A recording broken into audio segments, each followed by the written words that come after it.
Hello everyone. मैं आप लोगों के लिए लेकर आती हूँ मालती जोशी जी की कहानियाँ। उन्हीं कहानियों की श्रृंखला में आज मैं आप लोगों के लिए लेकर आई हूँ मशहूर लेखिका मालती जोशी जी की लिखी हुई एक कहानी जिसका शीर्षक है पटाक्षेप। यदि आपको कहानी अच्छी लगे तो कृपया मेरे चैनल को सब्सक्राइब कर लीजिए, वीडियो को लाइक कर दीजिए और कहानी के बारे में अपने विचार ज़रूर व्यक्त करके जाएं कमेंट बॉक्स में। तो आइए कहानी शुरू करें। ग्रीन रूम में लौटने के बाद भी तालियों की गड़गड़ाहट जैसे उसके कानों में गूंज रही थी। अंतिम पटाक्षेप के भव्य दृश्य से वह बाहर ही नहीं आ पा रही थी। दर्शकों का प्यार और प्रशंसा दोनों उसे अभिभूत किए हुए थे। मन आनंद से ऊब-डूब हो रहा था। मत्स्यगंधा की यह शीर्षक भूमिका बहुत ही चुनौतीपूर्ण थी। उस भूमिका के लिए चुना जाना ही अपने आप में एक उपलब्धि थी। नाटक के प्रारंभ से अंत तक फैली हुई उस भूमिका में अनगिनत शेड्स थे। चरित्र के कई पेंच थे। नारी के विभिन्न रूपों का प्रदर्शन था।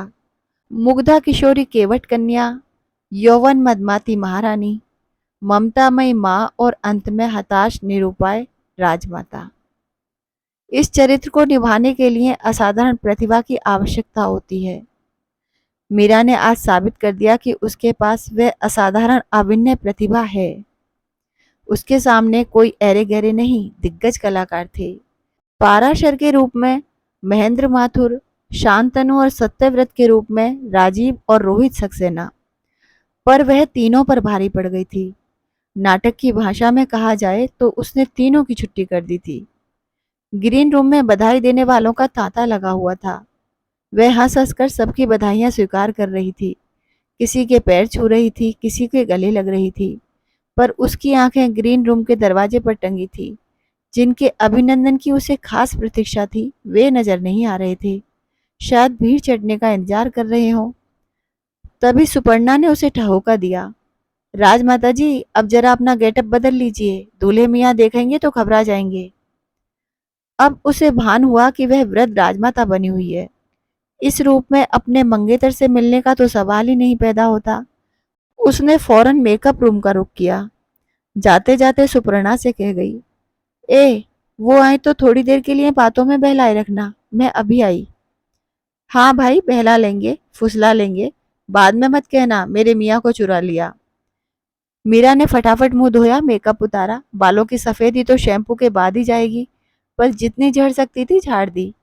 वह कपड़े बदलकर बाहर आई। तब तक भीड़ लगभग छट चुकी थी। सुपर्णा का कहीं पता न था। हाँ, बुरा सा मुंह बनाए उसका छोटा भाई संदीप जरूर नजर आया। कितनी देर लगा दी दीदी, क्या हॉल में ताला डालने तक रुकना है? उसने चिड़चिड़े अंदाज में कहा। माँ पापा गए? कब से? और वे लोग? कौन लोग? अच्छा, वे लोग। भाई पता नहीं, कम से कम मिलकर तो नहीं गए। माँ पापा से भी नहीं मिले? उन्हीं से तो। तुम क्या सोच रही हो मैं अपनी बात कर रहा हूँ? अरे मेरी तो नमस्ते तक का जवाब उन्होंने ढंग से नहीं दिया। अजीब खुसट लोग हैं। इंटरवल में पापा ने चाय ऑफर की तो इतने नखरे दिखाए मानो बारात में आए हैं। तुम्हारी सास तो ऐसे जता रही थी मानो यहाँ आकर उन्होंने हम पर बड़ा एहसान किया हो। और तुम्हारी वो नकचढ़ी नंदें पूरे वक्त खीखी कर रही थी। संदीप काफी भरा हुआ था, इसीलिए सबके सामने ही शुरू हो गया। मीरा ने वहां से जल्दी खिसक लेने में ही कुशलता समझी। बड़े ही बेमन से वह संदीप के पीछे जा बैठी। उसने तो सोचा था आज रात आनंद की बाइक पर लौटेगी। रास्ते में कॉफी या आइसक्रीम के लिए वे कहीं रुकेंगे, मन भर कर बातें होंगी। पर वे तो बच्चों की तरह मम्मी डैडी के साथ गाड़ी में लद कर आए थे।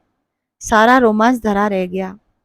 बाइक की सवारी नहीं करवाई ना सही, कोई मजबूरी रही होगी। शायद डैडी रात में ड्राइव ना कर पाते हों, पर मिनट भर को भीतर आकर उसे कॉन्ग्रेचुलेट तो कर सकते थे। कितने शौक से उसने पूरे परिवार के लिए 5 वीआईपी पास भिजवाए थे। माँ पापा और संदीप इस बार टिकट लेकर पीछे बैठे थे। सगाई के बाद उसका बड़ा मन था कि आनंद के परिवार वाले उसके इस पहलू को भी देखें। घर आकर लगा कि माँ पापा का मूड भी उखड़ा हुआ ही है। माँ हर नाटक के बाद उसकी नज़र उतारा करती थी।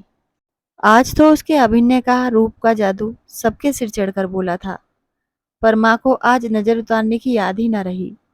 भाई बहन के घर लौटते ही उन्होंने खाना लगाना शुरू कर दिया। खाना भी सबने चुपचाप ही खाया और सोने चले गए। माँ पापा ने नाटक के बारे में एक शब्द नहीं कहा। मीरा को देर रात तक नींद नहीं आई। नाटक के पहले वाली रात भी वह सो नहीं पाती है। मन पर एक तनाव रहता है। नाटक वाली रात वह खुशी और उत्तेजना के मारे सो नहीं पाती है। नाटक के दृश्य और संवाद उसके मन में चक्कर काटते रहते हैं। आज मन में ना खुशी है ना उत्तेजना, एक हताशा से व्याप्त है। शायद इसीलिए आज नींद कोसों दूर चली गई है। दूसरे दिन सारे अखबार नाटक की प्रशंसा से भरे हुए थे। उसका खास तौर से उल्लेख किया गया था। बैंक में भी बधाई का सिलसिला जारी रहा, पर उसका मन बुझा बुझा ही रहा। जिस व्यक्ति से प्रशंसा पाने की सबसे ज्यादा उत्सुकता थी, वही चुप लगा गया था। आज करीब 4 बजे उसके मोबाइल पर संदेश आया, 6 बजे आर्यव्रत में मिलो, बात करनी है। उसका मुरझाया मन एक बारगी हरा उठा। ठीक तो है, बड़ों के सामने खुलकर बात करना मुश्किल हो रहा होगा। हाँ, पर एक फोन तो कर सकते थे। पूरा दिन बीत गया, अब किया भी है तो यह टुइया सा एसएमएस। बैंक से फलांग भर की दूरी पर रिश्ते की एक बुआ का घर था। राखी भाई दूज पर उनके यहाँ आना जाना हो जाता था। ऑफिस से जरा जल्दी निकलकर वह उनके यहाँ पहुंच गई। बुआ, एक जगह जाना है, सुबह से घर से निकली हूँ, एकदम भूतनी लग रही हूँ, जरा हुलिया सुधार लूं। तुम्हारा घर है लल्ली, बुआ ने स्नेह से स्वर में कहा। दीदी कोई अच्छी सी साड़ी निकाल दूं? उनकी बहू ने पूछा। मीरा को लालच तो हो आया था, पर संकोच कर गई। ठीक समय पर वह आर्यव्रत पहुंच गई। आनंद बाहर प्रतीक्षा करते मिले। फिर दोनों ऊपर वाली मंजिल पर चले गए और एक कोने वाली मेज पर जाकर बैठ गए। कुछ क्षण खामोशी में बीत गए। बैरा आया और पानी रखकर चला गया। फिर दोबारा वह मेनू कार्ड लेकर आया तो आनंद ने खुद ही जो ऑर्डर करना था कर दिया। मीरा को थोड़ा अजीब सा लगा। यह सामान्य शिष्टाचार होता है कि साथ वाले से उसकी पसंद पूछी जाती है, पर आनंद ने उसकी जरूरत नहीं समझी। मीरा को यह बात खटकी तो जरूर, पर उसने मन को समझा लिया कि शायद वे इस फालतू चर्चा में समय जाया ना करना चाहते हों। वेटर के जाने के बाद उन्होंने गला साफ किया और कहा, मीरा, शादी से पहले मैं एक बात स्पष्ट रूप से कह देना चाहता हूँ। वह चौंकी, क्योंकि उनका स्वर बहुत गंभीर था। उसने कुछ नहीं कहा, उनके ही कहने की प्रतीक्षा करती रही।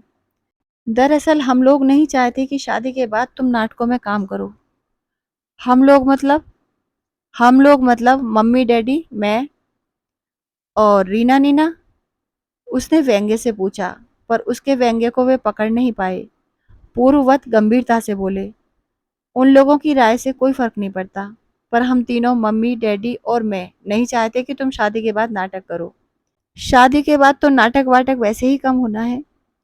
कम नहीं, एकदम बंद होना चाहिए। उनका स्वर आदेशात्मक था। मीरा चौंकी, थोड़ा आहत भी हुई। वह कुछ कहना चाहती थी कि ऑर्डर आ गया। उसने वेटर के जाने तक प्रतीक्षा की, फिर बोली, हम लोगों ने तो कभी कुछ छिपाया नहीं था। मुझे याद है, आप लोग जब पहली बार घर आए थे तो पापा ने आपको मेरे नाटकों का एल्बम भी दिखाया था। हाँ, दिखाया था, पर हम लोगों ने उसे सीरियसली नहीं लिया था। अक्सर लड़कियां ऐसी टाइम पास हॉबीज पाल लेती हैं। This is not my hobby, उसने तल्खी से कहा, दिस इज माई पैशन। जो भी हो, but this chapter should be close now. दरअसल मुझे वो थिएटर का क्राउड जरा भी पसंद नहीं है। ना मुझे वे लोग अच्छे लगते हैं, ना उनके तौर तरीके। फिर उनकी टाइमिंग भी बड़ी ऑड होती है। घर गृहस्थी के साथ यह सब नहीं चल सकता। फिर डैडी की शहर में एक पोजीशन है, एक नाम है। हम लोग भी सड़क छाप तो नहीं है, मीरा ने कसेले स्वर में कहा। आनंद ने कोई उत्तर नहीं दिया। वे मनोयोग से कांटे में कटलेट के टुकड़े फंसाते रहे, खाते रहे। उन्होंने यह देखने की भी जरूरत नहीं समझी कि मीरा ने कुछ खाया भी है या नहीं। उसकी तो जैसे भूख ही मर गई थी। वह तो बस शिष्टाचारवश वहां बैठी थी, और बैठी थी इसलिए कॉफी के घूंट भर रही थी। परंतु सामने वाले ने तो सारा शिष्टाचार ही ताक पर रख दिया था। इसलिए जैसे ही उन्होंने पेपर नैपकिन से अपने हाथ पोंछे, मीरा उठ खड़ी हुई। मैं चलूंगी अब, घर पर बताया नहीं था, माँ चिंता करेंगी। और उनकी प्रतिक्रिया की परवाह किए बिना ही वह रेस्टोरेंट से बाहर निकल आई। वह जानती थी कि इस तरह अकेले उठ जाना बहुत ही अशालीन और असम्मानजनक है, पर मिस्टर आनंद भी तो लगातार उसका अपमान किए जा रहे थे। उसे शुरू से ही यह आदमी कुछ तानाशाह किस्म का लगा था, पर माँ ने समझाया था, बड़े बाप का इकलौता बेटा है, वह भी बड़ा। उसे हुक्म चलाने की आदत हो गई है, धीरे धीरे सुधर जाएगा। इकलौता भाई तो उसका भी है, पर दोनों बहनों से छोटा है ना। बेचारा संदीप जितना लाड प्यार पाता है, उससे ज्यादा दिन भर में डांट खा जाता है। हुक्म चलाने की बात तो वह सोच भी नहीं सकता। घर आकर माँ पापा को इस मुलाकात के बारे में बताने का मन हुआ था, पर वह चुप लगा गई, क्योंकि उनकी प्रतिक्रिया क्या होगी इसका उसे पूरा अंदाजा था। माँ उसांस भरकर कहेंगी, शादी के बाद यही होता है बेटा।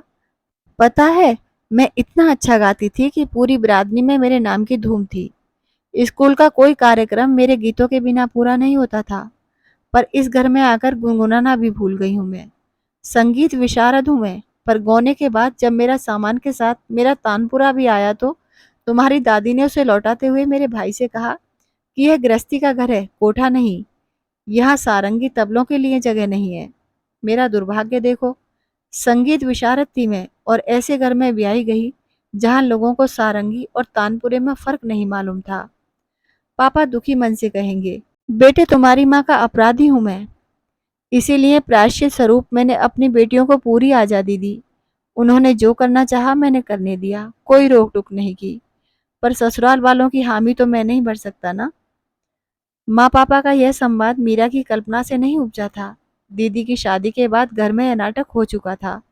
इतनी अच्छी कविताएं करती थी दीदी, और इतने अच्छे से सुनाती भी थी, यहाँ वहाँ छपती भी थी। उस कच्ची उम्र में जैसी लिखी जाती हैं उसी तरह की भावुक कविताएं थी वह। पर शादी के 6 महीने भी नहीं बीते होंगे कि उन्हीं कविताओं को लेकर पति पत्नी में मनमुटाव हो गया। जीजाजी को उन प्रेम गीतों के नायक की तलाश थी और वे हर परिचित को संदेह की नजरों से देखने लगे। फिर एक दिन दीदी अपनी सारी प्रकाशित और अप्रकाशित रचनाएं यहाँ लाकर डाल गईं। उसके बाद कुछ दिनों तक छद्म नाम से लिखती रहीं, पर बाद में जैसे वह स्रोत ही सूख गया।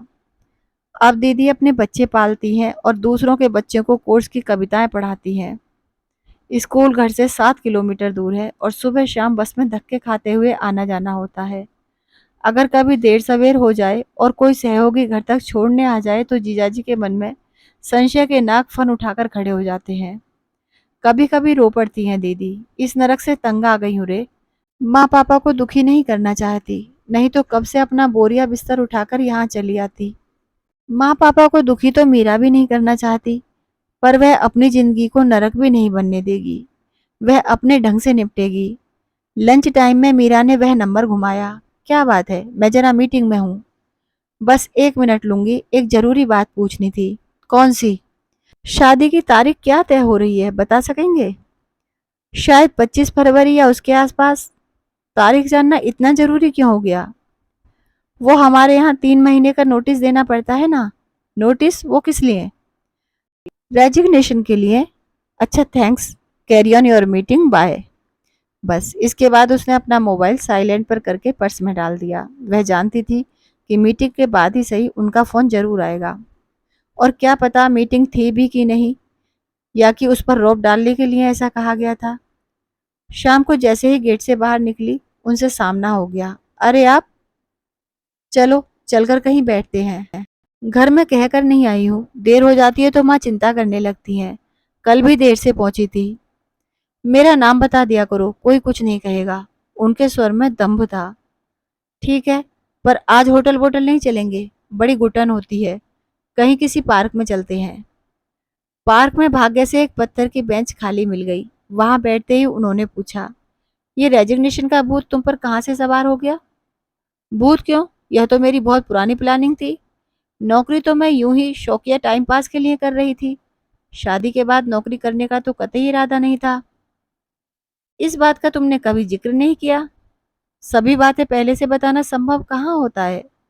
पर नौकरी छोड़ना क्यों चाहती हो?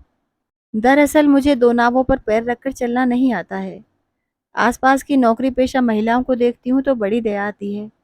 ना घर ही ठीक से संभल पाता है, ना बच्चे ढंग से पल पाते हैं। नौकरी भी बस आधे मन से हो पाती है। सारा ध्यान तो घर पर धरा रहता है।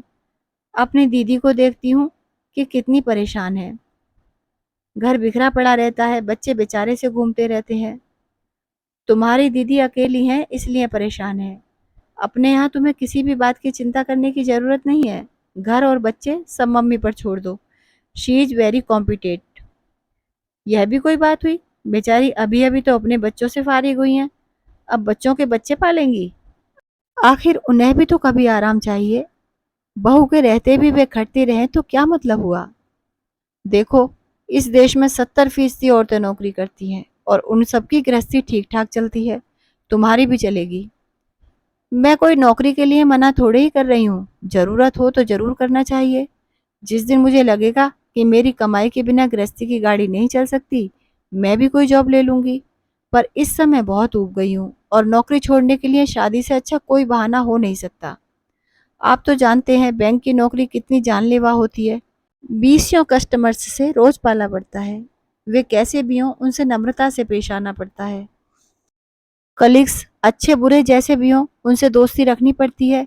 और बॉस लोगों का तो आप जानते ही हैं, नाराज हो तो मुसीबत है, मेहरबान हो तो और ज्यादा मुसीबत होती है। फिर यहाँ काम के घंटे ज्यादा है, ओवर टाइम भी करना पड़ता है। ऑफिसर ग्रेड में आ जाएं तो कहीं भी देहात में पटक देते हैं। आजकल हर कहीं तो बैंक खुल गए हैं।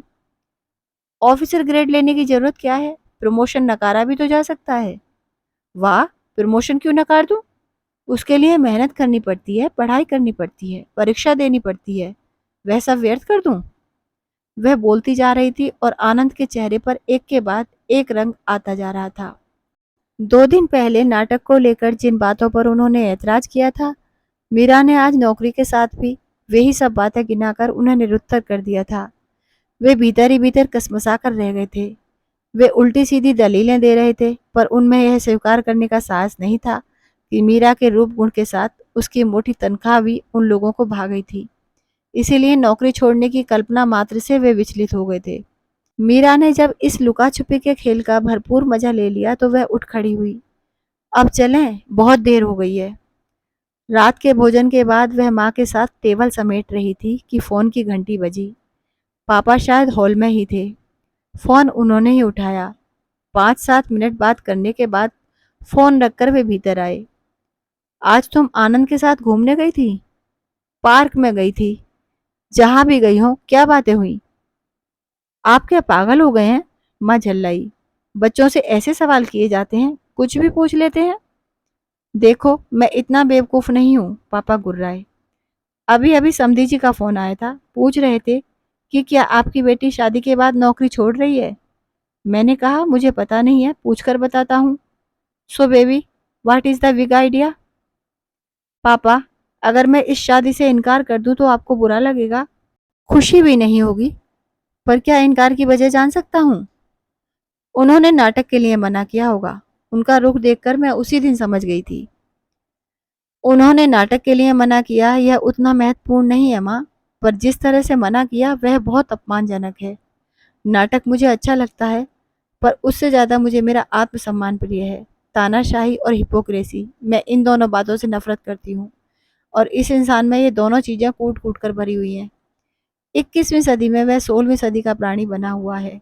ऐसे आदमी के साथ जिंदगी गुजारना मेरे लिए बहुत मुश्किल है। पर बेटा, अब सगाई के बाद? माँ, शादी टूटने से तो सगाई टूटना अच्छा है ना। कम से कम अभी हमारे सामने कोई विकल्प तो है। शादी के बाद तो एक ही विकल्प रह जाएगा, तलाक। It is your life baby, पापा बोले। वही करो जो तुम्हें ठीक लगता हो, हमारी कोई जबरदस्ती नहीं है। थैंक यू पापा, एक फोन कर लूं? पापा ने स्वीकृति में सिर हिला दिया और समझदारी से वहीं डाइनिंग चेयर पर बैठ गए। मीरा ने धीरे से हॉल का दरवाजा उड़का दिया और उस घर का नंबर घुमा दिया। हेलो, एक रोबीला स्वर गूंजा। डैडी जी, मैं मीरा बोल रही हूँ। क्या आनंद जी से बात हो सकेगी?